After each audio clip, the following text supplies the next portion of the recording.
Technical school and কলেজের computer ডিপার্টমেন্টের নবম শ্রেণীতে গিয়ে প্রথম দিন ক্লাসে গিয়ে যদি আমি শিক্ষক হিসেবে তাদেরকে কম্পিউটারের পার্টসগুলো বিষয়ে পরিচয় করিয়ে দিই, যদি ধরে এই পরিচয়টা এইভাবে হোক যে এটা ধরলাম, এটা আমি তাদেরকে পরিচয় করে দিলাম, এটা হচ্ছে হার্ড ডিস্ক, মেমোরি ডিভাইস বা স্টোরেজ ডিভাইস হার্ড ডিস্ক, এটা হচ্ছে প্রসেসর, এগুলো হচ্ছে প্রসেসর। নবম শ্রেণী প্রথম ক্লাসটি থেকে আমি পরিচয় করলাম, এটা হচ্ছে প্রসেসর।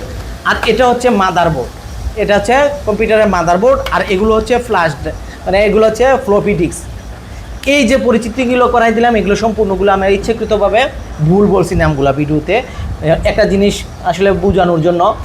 ঠিক তেমনি বলে রাজনীতিবিদরা যারা রাষ্ট্রীয় ব্যবস্থাপনা পরিচালনা করে, রাষ্ট্র চালায়, তারা যদি আমাদেরকে ভুল ইতিহাস জানায়, কে আমাদের বন্ধু কে আমাদের শত্রু, এই জিনিসগুলো যদি ভুল মেসেজ দিতে থাকে, ভুল ইতিহাস আমাদের শিখায়, সেক্ষেত্রে দেশের জনগণ কিন্তু সিদ্ধান্ত নিতে ভুল সিদ্ধান্তটা নিবে।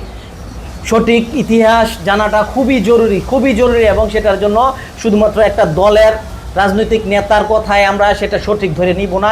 এই কারণে কারণ দলের সুনাম বাড়ানোর জন্য, দলের মধ্যে অন্ধভক্ত তৈরি করার জন্য তারা ভুল মেসেজ আমাদেরকে দিনের পর দিন, যুগের পর দিন দিয়ে আসতেছে। আমরা তর্ক বিতর্কগুলোতে দেখতেছি।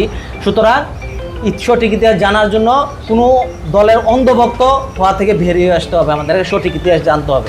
ধন্যবাদ, সবাই ভালো থাকবেন।